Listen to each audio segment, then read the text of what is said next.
الخبز المنفوخ ولا مطلوع الكوشه بزاف جربوها منكم ونجحت لهم من اول تجربه.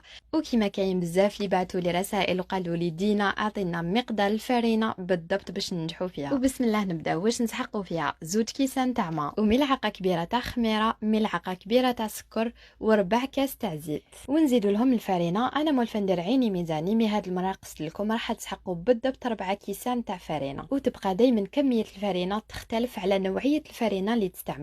وبيان سور نزيدوا الملح ونجمعوا برك لاباط تاعنا بهذه الطريقه، نخبطوها برك حتى وين تحصلوا على هذا القوام اللي يكون شويه جاري. خليته يخمر لمده 40 دقيقه، وهنا درت يدي في الزيت وقسمت المطلوعات ديالي ورمتهم في سميد اللي يكون رطب وفتحتهم بهذه الطريقه. ما تفتحوهمش خشان بزاف وما تفتحوهمش رقاق بزاف.